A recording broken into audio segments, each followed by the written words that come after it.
Hello student, स्वागत है आपका मेरे चैनल पर। आज देखिए हम बात करने में 9 क्लास का चैप्टर 2 जिसका पार्ट 3 वीडियो है। अगर इससे पहले आपने वो वीडियो नहीं देखे तो प्ले लिस्ट में वीडियो आप लोग देख सकते हैं। तो इससे पहले मैंने बात किए थे, एक बार फिर से रिपीट कर लेते हैं थोड़ा सा ताकि आप लोगों को समझ में आ सके। तो मैंने सबसे पहले उत्तक को दो भागों में बांटे थे। पादप था, दूसरा जंतु था। पादप को पहले हम पादप का देख लेते थे, देख लिए, इसके बाद हम जंतु का देखेंगे। ठीक है, पादप का देखे थे और इससे भी थोड़ा कुछ और भाग बचा हुआ है जो कि हम देख रहे हैं अभी। ठीक है, तो पादप को दो भागों में, दो कैटेगरी में बांटे थे। पहला था विभज्योतकी, दूसरा था अस्थाई। विभज्योतकी मैंने 3 ठो देखे थे, पार्श्व अंतर्वेशी और शीर्षक, यानी कि 3 ठो हो गया, पार्श्वेशी, अंतर्वेशी, शीर्षक और अंतर्वेशी। और बात रहा अस्थाई उत्तक। तो अस्थाई उत्तक को भी दो भागों में बांटे थे। पहला था सरल अस्थाई उत्तक, दूसरा था जटिल अस्थाई उत्तक। और सरल अस्थाई उत्तक को 3 भागों में बांटे थे, देखे थे। तो पहला था दृढ़ अस्थाई उत्तक, सरल अस्थाई उत्तक, और था दृढ़ अस्थाई उत्तक, दृढ़ अस्थाई उत्तक, स्थूल कोण उत्तक, और था एक ठो और था पैरेन्काइमा। 3 ठो मैंने देखे थे। और जटिल अस्थाई उत्तक में थे, जटिल अस्थाई उत्तक में इसमें भी 2 ठो बांटे थे। कौन? जटिल अस्थाई में एक ठो जाइलम है, दूसरा फ्लोएम है। तो आज हम बात करने वाले हैं जटिल अस्थाई उत्तक के बारे में, दो कि इसका 2 भाग है। तो ये देखिए हम बात करेंगे सबसे पहले जटिल अस्थाई उत्तक के बारे में। इसके बाद जो बचा हुआ है सरल अस्थाई उत्तक का, जो देखे थे 3 भाग, मृदु उत्तक और था स्थूल कोण उत्तक और दृढ़ उत्तक। अब मृत उत्तक का 2 भाग और होता है, हम देखेंगे। ठीक है, तो पहले हम बात कर लेते हैं जो सरल अस्थाई उत्तक, दूसरा जटिल अस्थाई उत्तक। तो जटिल अस्थाई उत्तक का हम बात करते हैं, इसके बाद हम वो जाएंगे। तो जटिल अस्थाई उत्तक में 2 ठो आता है, पहला जाइलम और दूसरा फ्लोएम। तो पहले देखते हैं जाइलम उत्तक क्या है। काफ़ी क्वेश्चन पूछता है एग्जाम में कि जाइलम यानी कि जाइलम क्या करता है, फ्लोएम क्या करता है, और अलग अलग उत्तक के बारे में पूछता है जो देखे थे, इसे पढ़ाए थे। तो वीडियो को बने रहिए, देखते रहिए। तो अगर एक भी क्वेश्चन आप बार आके नहीं छूटेगा, अगर ध्यानपूर्वक आप देखेंगे वीडियो तक। तो देखिए जटिल अस्थाई उत्तक के माने कि कॉम्प्लेक्स परमेंट यानी टिश्यू का बात करें। देखिए तो क्या बोला, जटिल अस्थाई उत्तक का बात करें हैं, तो ये 2 या 2 से अधिक कोशिकाओं से मिलकर बने उत्तक को जटिल अस्थाई उत्तक कहते हैं। ये क्या बोला, जटिल अस्थाई उत्तक। जटिल अस्थाई उत्तक मतलब कठोर से तो होता ही है, और साथ साथ क्या बोला है, ये है न मृत कोशिका, 2 या 2 से अधिक कोशिकाओं से मिलकर बना है। और ये जटिल अस्थाई उत्तक मृत नहीं बोल रहा है, या ये 2 या 2 से अधिक कोशिकाओं से मिलकर बना होता है। 2 या 2 से, देखिए पहले बात है, कोई भी कोशिका हो, चाहे जंतु कोशिका हो, चाहे पादप कोशिका हो, कोई भी जीव जंतु हो, तो वो तो 1 या 2 से कोशिकाओं से, यानी कि ऐसा तो नहीं है कि 1 ही कोशिकाओं से मिलकर बना, वो 1 से अधिक कोशिकाओं से मिलकर। तो यही बोल रहा है जटिल अस्थाई उत्तक में, या 1 या 2 या 2 से अधिक कोशिकाओं से मिलकर बना, इसी को क्या कहते हैं, तो जटिल अस्थाई उत्तक कहते हैं। तो ये बोल रहा है कि 2 या 2 से अधिक कोशिकाओं से मिलकर बने होते हैं, जिसे क्या कहते हैं, जटिल अस्थाई उत्तक कहते हैं। और क्या बोला, यह कोशिका एक यूनिट के रूप में कार्य करती है। इनका मुख्य कार्य जल, खनिज, लवण तथा अन्य पदार्थ को शरीर से अन्य भाग में पहुंचाते। देखिए ये बोल रहे, जो ये बात है, पॉइंट पकड़िए कि कोशिका एक यूनिट के रूप में करते हैं। जैसे कि देखिए स्कूल में आप गए होंगे, आप देखे होंगे, जैसे कि कोई टीचर होता है, सब ग्रुप का होता है, मतलब कि कोई बायोलॉजी, कोई केमिस्ट्री, कोई फिजिक्स, कोई हिंदी, तो कोई इंग्लिश, तो कोई अलग संस्कृत का सब्जेक्ट लेके चलता है। लेकिन सबका जो पढ़ाने का सीक्वेंस होता है, भले ही वो अलग अलग सब्जेक्ट चूज़ किया हो कि हम ये पढ़ाते हैं वो पढ़ाते हैं, लेकिन सबका एक यूनिट होता है, यानी कि एक कार्य होता है। जैसे कि एक कार्य होता है, सबको यूनिट बाय यूनिट पढ़ाना है, समझे, टिप्स बाय टिप्स पढ़ाना है। तो सबका यूनिट से कार्य करता है, समझे, यूनिट मतलब समझे ना, टिप्स बाय टिप्स। लेकिन ये नहीं कि सब सब्जेक्ट एक जैसा पढ़ा, कार्य सबका भला ही अलग होगा, लेकिन सबका यूनिट यानी कि एक ही जैसा होगा। ठीक है, चाहे विवाह का ले ले, चाहे छोटा विवाह, शादी विवाह में क्या होता है, जो छोटा का जो बच्चा होता है उसका अलग कार्य होता है, उससे जो बड़ा होता है उसका अलग कार्य होता है, उससे जो बड़ा होता है उससे अलग कार्य होता है। तो सबका क्या होता है, जो जैसे जैसे उसका यानी कि साइज, यानी कि बोल सकते हैं जिस तरह उसका क्वालिटी होता है उस तरह उसका कार्य होता है। तो इसमें भी बोल रहा है कि जो कोशिका का जो यूनिट होना, यूनिट के रूप में करता है, जटिल अस्थाई उत्तक एक यूनिट के रूप में कार्य करता है। देखिए हम आगे देखेंगे, यही बोला कि ये कोशिका एक यूनिट के रूप में कार्य करते हैं। इनका मुख्य कार्य खनिज, लवण एवं अन्य पदार्थ को पौधों के शरीर में अन्य भागों में पहुंचना। देखिए ये क्या करता है जटिल अस्थाई उत्तक, इसमें देखेंगे। अभी पहला है जाइलम, दूसरा फ्लोएम। ये क्या करता है जटिल अस्थायी ऊतक, कि जल यानी कि जल को ले जाता है और खनिज लवण पदार्थ को जो जल यानी कि पानी यानी कि जल से पानी के माध्यम से खनिज लवण क्या पता पत्तियों को जिसे भी ज़रूरत पड़ता है खाना बनाने में या किसी भी पौधा को यानी ऊतक को जब ज़रूरत पड़ता है तो खनिज लवण जल की सहायता से खनिज लवण क्या करता है लेता है। यही क्या जटिल अस्थायी ऊतक के अंतर्गत आता है। ठीक है, तो यही बोल रहा है क्या कि जल खनिज लवण तथा अन्य पदार्थ को शरीर के अन्य भागों में शरीर के जहाँ भी जरूरत पड़ता है पेड़ पौधा की कोशिका में मांग पहुँचाने का कार्य करता है। कौन? तो जटिल अस्थायी ऊतक। ठीक है, जटिल अस्थायी ऊतक की इसमें दो ठो आता है, जाइलम दूसरा फ्लोएम। तो देखिए ये बोल रहा है कि यह मुख्य रूप से दो प्रकार का होता है। कितना अगर पूछ देखिए जटिल अस्थायी ऊतक कितने प्रकार के होते हैं तो दो प्रकार के पूछता है एग्जाम की। जटिल अस्थायी ऊतक कितने प्रकार के होते हैं, सरल अस्थायी ऊतक कितने प्रकार के होते हैं पूछ सकता है। मृदु ऊतक अस्थायी, अब मृदु ऊतक अस्थायी कितने प्रकार के ये जो पूछता है, इसलिए ध्यानपूर्वक आप याद रखिए। विशेषता का बात करें तो विशेषता का भी अब विशेषता लिखा है, गुण लिखा है, सबका कार्य लिखा है, यानी कि विशेषता गुण वही हुआ, कार्य का लिखा है तो सब एग्जाम में पूछता है कि विशेषता इसका विशेषता इसमें अंतर लिखिए। तो आप याद कीजिए ताकि आप लोगों को समझने में और लिखने में आपको बहुत मदद मिलेगा। ठीक है, देखिए अब बात करते हैं जाइलम और फ्लोएम। इसका दो भाग है, किसका? जटिल अस्थायी ऊतक का दो भाग, पहला है जाइलम, दूसरा है क्या? फ्लोएम। पहला है जाइलम, सेकंड है फ्लोएम। ठीक है, पहला है जाइलम, दूसरा क्या है? फ्लोएम। तो जाइलम और फ्लोएम, पहला जाइलम और दूसरा। जाइलम क्या करता है? पेड़ पौधा जो है पेड़ पौधा को जल पहुंचाने का काम ये जाइलम के द्वारा होता है। चाहे पेड़ पौधा में कहीं भी जरूरत, चाहे तना हो, चाहे पत्ती हो, चाहे कहीं भी जल का जरूरत पड़े तो इसका कार्य है क्या? जाइलम का जल पहुंचा। जाइलम जो से जल, जो से जाइलम, इस परफेक्ट है एकदम, यानी कि नाम से ही पता चल रहा है जाइलम यानी जल। ठीक है, जाइलम यानी आप बोलेंगे इसका तो इसका भी पता था। जाइलम मतलब कि जल पेड़ पौधा के जब पहुंचाने का कार्य करता है तो जाइलम के द्वारा होता है। बात फ्लोएम का, तो फ्लोएम क्या करता है? फ्लोएम यानी फूड मीन्स क्या होता है? खाना, या फ्रूट भी बोल सकते हैं। फ्लोएम में फ्रूट मीन्स फल, तो फ्रूट भी एक जैसे कि फल भी तो एक फ्रूट है, यानी कि जो फल है उसे हम खाते हैं, ईट करते हैं, यानी कि खाना है। तो यही फ्लोएम, यानी कि फ्लोएम मतलब खाना, यानी कि भोजन पहुंचाने का काम फ्लोएम के द्वारा होता है। भोजन पहुंचाने का काम किसके द्वारा होता है? तो फ्लोएम के द्वारा। जल पहुंचाने का काम जाइलम और भोजन पहुंचाने का पेड़ पौधा में काम किसके द्वारा होता है? तो फ्लोएम के द्वारा। जाइलम जल के द्वारा, फ्लोएम यानी कि फल का, यानी कि एक दूसरे स्थान, यानी कि भोजन का एक स्थान से दूसरे स्थान संवहन करना, ये क्या कहलाता है? फ्लोएम के अंतर्गत। और जल का एक स्थान से दूसरे स्थान तक संवहन करवाना, उसे क्या कहलाता है? तो जाइलम होता है। जाइलम और फ्लोएम। ठीक है, आइए देखिए जाइलम और फ्लोएम मिलकर क्या कहलाता है, इसे क्या कहते हैं। देखिए जाइलम तथा फ्लोएम मिलकर संवहन बंडल भी करता है। अगर पूछ दें कि जाइलम और फ्लोएम को क्या कहते हैं तो संवहन बंडल कहते हैं। संवहन बंडल भी कहते हैं, इसे क्या कहते हैं? संवहन बंडल भी कहते हैं। पूछ दे कि जाइलम और फ्लोएम को क्या कहते हैं तो संवहन बंडल भी कहते हैं। देखिए अब आगे देखिए, हम ये जो वर्ड आया है हम बताते हैं आगे जाके। तो संवहन बंडल आपको समझ में आ गया कि जाइलम और फ्लोएम। ठीक है, जाइलम और फ्लोएम को हम क्या कह सकते हैं? जाइलम संवहन बंडल भी कह सकते हैं, या इसे संवहन ऊतक भी कहते हैं, या इसे क्या कहते हैं? संवहन ऊतक भी कह सकते हैं। किसे? जाइलम एवं फ्लोएम को। तो जाइलम तथा फ्लोएम के मिलकर संवहन बंडल का निर्माण करता है, साथ साथ इसीलिए इसे संवहन ऊतक भी कहा जाता है। देखिए दो ठो आया है, एक ठो है संवहन बंडल, दूसरा है संवहन ऊतक। ठीक है, ये दोनों पॉइंट है।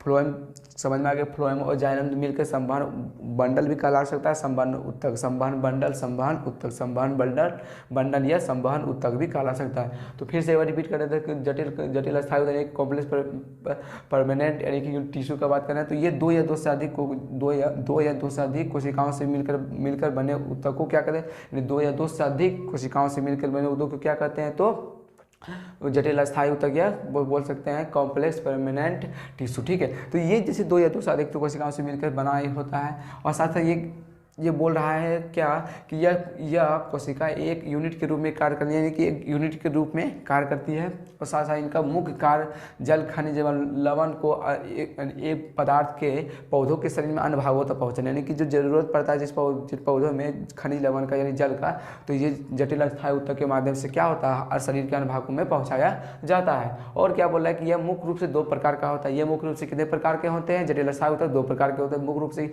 जटिल अस्थायी ऊतक कितने प्रकार के? दो प्रकार के। पहला है जाइलम, दूसरा फ्लोएम। पहला जाइलम, दूसरा फ्लोएम। जाइलम फ्लोएम, जाइलम और फ्लोएम मिलकर क्या करते हैं? संवहन बंडल का निर्माण करते हैं, और या संवहन ऊतक भी कर सकते हैं। संवहन बंडल का निर्माण करते हैं या संवहन ऊतक भी करते हैं। तो इतना तक कंप्लीट हो गया। आप चाहें तो स्क्रीनशॉट ले सकते हैं।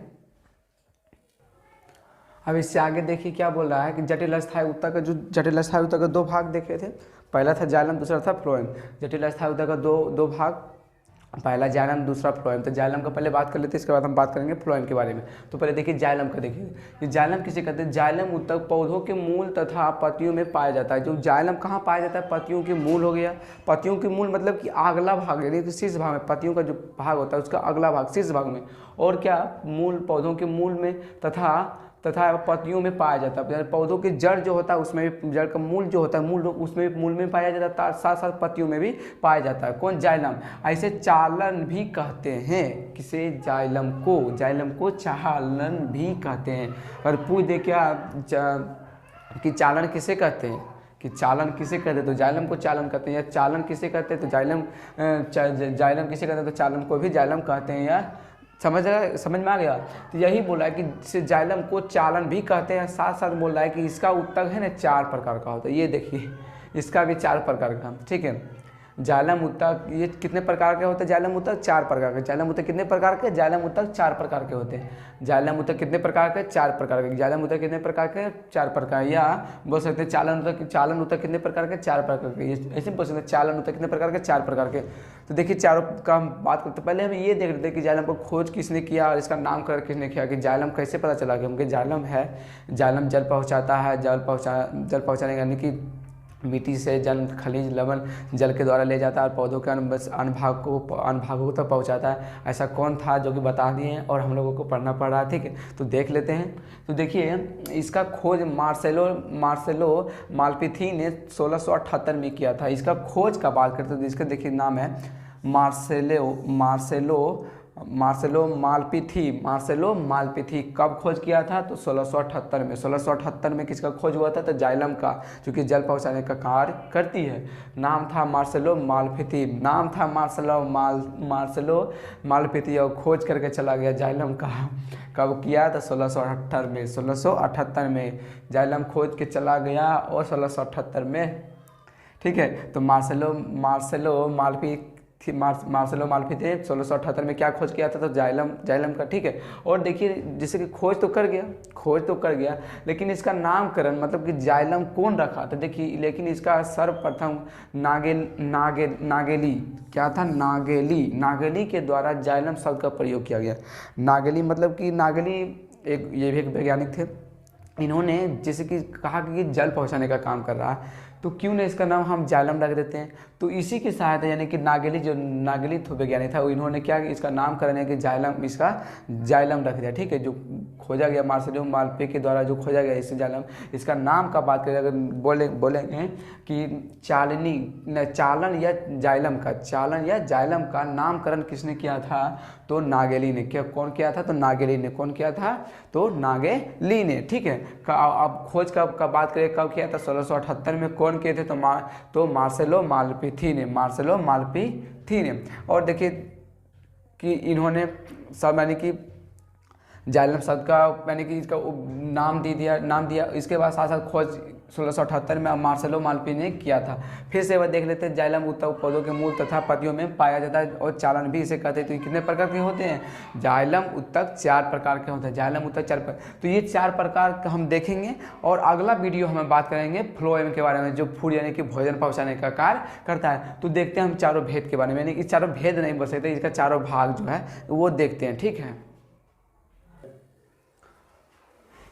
आगे देखिए दिया हुआ है क्या, कि बोल रहा है कि जटिल अस्थायी ऊतक का तो भाग है ये जाइलम।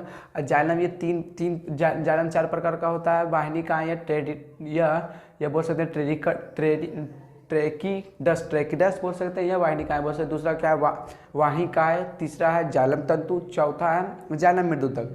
ये ऊतक का भाग है 4 प्रकार का, ठीक है। तो सबसे पहले देखेंगे वाहिनिकाएं या ट्रेडिकस, ठीक है। तो देखिए वाहिनिकाएं या ट्रेडिकस, तो ये बोला कि यह लंबी मृत होती है। मतलब क्या, ये जो इसका जो कोशिका होता है, वाहिनिकाएं जो कोशिका होता है ये लंबी होता है, साथ साथ क्या होता है, मृत होता है। इसका जैसे क्या होता है कोशिका, देखिए नुकीली होता है, साथ साथ क्या होता है, देखिए नुकीली होता है, ठीक है।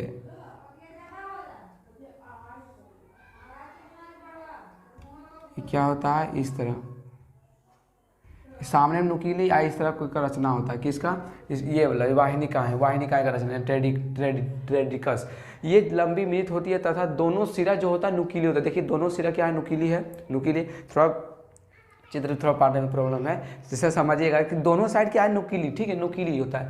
और ये क्या होता है, कोशिका भित्ति जो इसका पाया जाता है ना, कोशिका भित्ति, वो क्या होता है, मोटी होता है। किसका, वाहिनिका यानी ट्रेडिकस। वाहिनिका पूछ दे वाहिनिकाएँ का क्या कोशिका भित्ति मोटी, क्या कोशिका भित्ति मोटी होती है या पतली होती है, ठीक है। तब बोल दीजिएगा आप क्या, कि मोटी होती है। क्या होती है, मोटी है। तो वाहिनिका है यह लंबी विरीत होती है तथा दोनों सिरा नुकीली होता है। साथ साथ क्या होता है, ये इसका जो कोशिका भित्ति होता है वो क्या होता है, मोटी होता है। और देखिए इसका कार्य यानी क्या काम करता है ये वाहिनिका है, तो ये पौधों को यांत्रिक सहारा पड़ता है। आपको हम बताए थे, ये कॉमन बात है कि कोई भी उत्तर यानी पेड़ पौधा का जो कोशिका यांत्रिक सहायता सभी प्रदान करता है। सब में आप लगा दीजिएगा, बिल्कुल सही होगा, ठीक है। तो यही बता रहे हैं कि जब पौधों को यांत्रिक सहायता प्रदान करता है या सहायता करता है।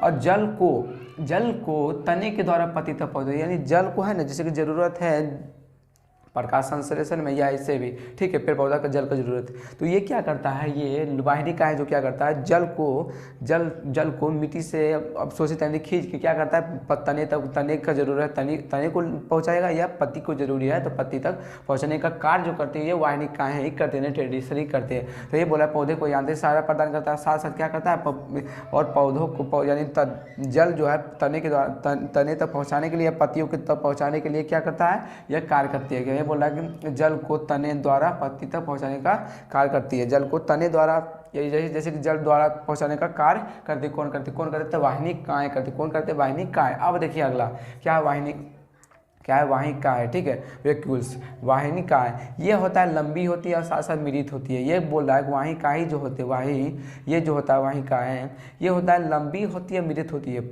ठीक है। ये क्या होता है, लंबी होती है और साथ साथ क्या होता है, मृत होती है, ठीक है। ये भी इस प्रकार ये भी मृत है, ये भी मृत है, ठीक है। वहीं का बोला वैक्यूल्स का बात करें, ये लंबी होती है, साथ साथ क्या होता है, ये मृत भी होती है, और तथा यह नली के समान होती है। नली मतलब कि बोल सकते हैं नली जैसा रचना होता है इसमें भी सेम वाहिका में नल के समान यानी कि नली जैसी रचना इसमें भी पाई जाती है वैक्यूल्स में। ये लंबी जैसी रचना होती है, जो कि क्या होती है, लंबी होती है और ये नली के समान होती है। ये कोशिका भित्ति मोटी हो सकती है, कई प्रकार की हो सकती है। मोटी साथ साथ होता है, मोटी तो होता ही है, क्या वाहिकाएं मोटी तो होती है, साथ साथ ये कई प्रकार का हो सकता है, कई जालूनुमा हो सकता है, सीढ़ीनुमा हो सकता है, जालनुमा हो सकता है। ये कई प्रकार का कोशिका, जैसे कि नली जैसे इस तरफ बना हुआ है तो इसमें कई जिसकी इस तरह है तो कई तरह इस तरह भी हो सकता है, और किसी कोशिका में इस सीढ़ीनुमा रचना भी हो सकता है, और कई में जालनुमा रचना तक भी ये वाहिका में यानी वैक्यूल्स में हो सकता है। ये इसीलिए बोला ये कई प्रकार का हो सकता है। इसका जो कोशिका भित्ति ये भी मोटी होता है, वाहिकाएं का भी कोशिका क्या होता है, मोटी होता है। यह कोशिका भित्ति इसका भी मोटी होता है, कोशिका भित्ति इसका भी मोटी होता है, साथ साथ इसका भी कोशिका भित्ति मोटी होती है। ये कई प्रकार का होता है, ठीक है, कॉमन बात है, ध्यान में रखिएगा। ये जो है ना क्या बोल रहा है, इसका कार्य में यानी कि पौधों की आंतरिक सहायता पड़ना, ये तो हमेशा आप चिपका दीजिएगा, यानी किसी भी उत्तर में तो आपका सही हो जाएगा, ठीक है। अब देखिए क्या बोला है, ये जड़ से खनिज लवण तथा जल को पत्ती तक पहुंचाने का काम, सेम इसी तरह इसका वाहिनिका जिस तरह जल यानी कि जल तने के द्वारा पत्ती तक पहुंचाने का काम वाहिनिकाएं में चल रहा था, सेम इसी प्रकार वाहिनिकाएं में भी जल तने के द्वारा यानी तने के द्वारा बोल सकते हैं, जल के द्वारा एक स्थान से दूसरे स्थान तक संवहन उत्तर के द्वारा क्या करता है, खनिज लवण की जरूरत हो या जल की जरूरत हो तो पत्ती तक पहुंचाने का कार्य करती है। तो कौन करती है, तो वाहिका यानी कि वैक्यूल, ठीक है।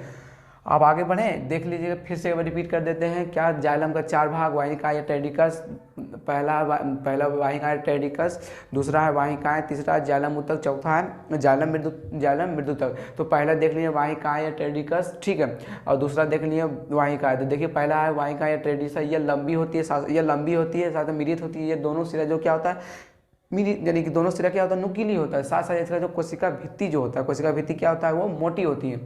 इसका देखिए कार्य का बात करें, क्या काम करता है, तो पौधों को यांत्रिक सहायता प्रदान करता है। साथ साथ ये करता है जल को तनी द्वारा जैसे जल का जैसे जरूरी है, तनी के द्वारा पत्ती को या अन्य भागों तक पहुंचाने का काम कौन करती है, तो वाहिनिकाएं भी करती है। और साथ साथ ये भी करते हैं वाहिकाएं वैक्यूल। यह लंबी मृत होती है तथा यह नली के समान होती है। कोशिका भित्ति मोटी होती है। यह कई प्रकार का भी हो सकता है, और यह भी सेम उसी प्रकार जिस तरह देखिए इसका कार्य है, यह जड़ से खनिज लवण तथा जल को पत्ती तक पहुँचाने का काम करती है। अब देखिए हम इससे और दो ठो बचा हुआ, यानी कि ये और ये हो गया, बचा ये जाइलम तंतु और दूसरा जाइलम मृदुतक। तो ये दोनों हम बात कर लेते हैं, ठीक है, ये दोनों बच गया। अब हम इससे हम आगे बात करते हैं। अब देखिए इससे हम आगे बात करते हैं, ठीक है। क्या है जाइलम, तीसरा है जाइलम, ठीक है, जाइलम की बात करते हैं। जाइलम ये बोल रहा है क्या कि यह लंबी होती है, साथ साथ मिलित होती है और स्थूलित भित्ति वाली कोशिका होती है। यह यह खासकर काष्ठीय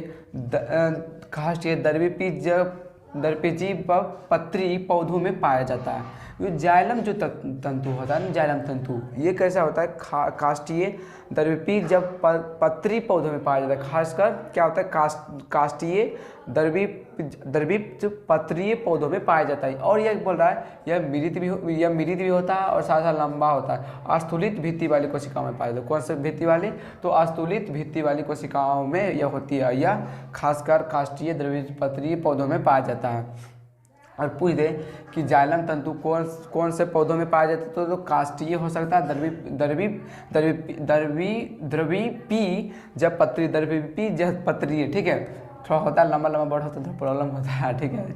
ये देख कार का बात करें, इसका कार, तो ये पौधों को यांत्रिक सहायता प्रदान करे। ये देखिए फिर से आया वही कॉमन वाली बात है, फिर से वही आया ना, 53 चौथा 5 कितना बार रिपीट हो गया है उत्तर का बात। यही बोल रहे हैं कि जो भी उतने कार्य दिखे थे आप में है ना, यांत्रिक सहारा लगा दीजिए, ठीक है, ऐड कर दीजिए, सही होगा। देखिए आगे बात करते हैं, जाइलम मृदुतक होता है। जो जाइलम मृदुतक होता है, देखिए जाइलम मृदुतक यानी लास्ट है, यही एक जो कोशिका, ये क्या होता है, प्रायः जीवित होता है। एक यही है जो जीवित है, बाकी बात 3 देखे थे सब मिलित था, सब मरले था। वही बोल रहे हैं कि जो जाइलम मृदुतक होता है, ये क्या होता है, ये प्रायः जीवित होता है। क्या होता है, जीवित, ठीक है, जीवित। पूछ देखिए 3 या 4 ऑप्शन जैसे कि दे देते, क्या जाइलम मृदुतक जीवित होता है, मृत होता है कि नहीं, तो आप बता सकते हैं या जीवित होता है। देखिए बस जीवित होता है। और देखिए क्या बोला है कि कार का बात करें, क्या काम, यह भोजन संग्रह करता है, भोजन को इकट्ठा करने में ये मदद करता है। कौन, तो ये जाइलम मृदुतक। जाइलम मृदुतक क्या, भोजन को संग्रह करने में, यानी कि इकट्ठा करने में मदद करता है, तथा किनारे और पानी ले जाने में मदद करता है। यानी कि मान लीजिए किसी की ये पत्ती है, ठीक है, ये पत्ती है,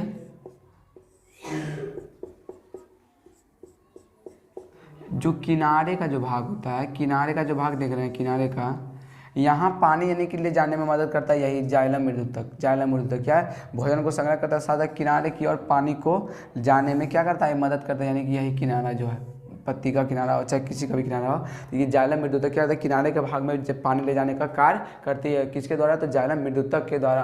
तो देखिए ये हो गया कंप्लीट। अब हम अगला वीडियो में, यानी कि वीडियो हम लंबा नहीं बनाना चाहते, छोटा छोटा वीडियो चलेगा। अब हम इससे हम आगे बात करेंगे अगला वीडियो में, ठीक है। आप वीडियो पर बने रहिए, यानी कि देखते रहिए। जैसे कि कभी कभी ऐसा होता है कि कुछ प्रॉब्लम के कारण, क्योंकि देखिए वीडियो बनाने के लिए एक बैकग्राउंड जरूरी है, यानी कि किस तरह माहौल है, माहौल के का भी अंतर निर्भर करता है कि किस तरह, यानी कि हम वीडियो बना रहे हैं, कहीं कुछ डिस्टर्ब हो जाएगा तब वीडियो भी अच्छा नहीं बनेगा। इसी के कारण हम वीडियो बीच में नहीं डाल पाते हैं, क्योंकि ऑफलाइन भी है, ठीक है, उसे भी देखना पड़ता है। लेकिन आप लोग चिंतित ना होइए, ठीक है, हम वीडियो डालते ही रहेंगे बीच बीच में। बस आप लोग बस वीडियो पर बने रहिए, देखते रहिए और पढ़ते रहिए। ध्यानपूर्वक और कंसंट्रेट के साथ आप स्टडी कीजिए और अपने लक्ष्य की ओर बढ़ते रहिए। और देखिए मैं यह भी कहना चाहता हूं कि अगर आपने हमारे चैनल को सब्सक्राइब नहीं किया तो प्लीज़ कर दे। जो भी नए वीडियो हमारे देख रहे हैं, चाहे बड़े हो चाहे हमसे छोटे हो, कोई भी देख रहे हैं, दोस्त हो या भैया हो या कोई भी देख रहे हैं हमारे वीडियो, तो प्लीज़ हमें सहायता कीजिए ताकि हम आगे बढ़ सकें और आप लोगों को भी आगे ले जा सकें। तब तक के लिए जय हिंद।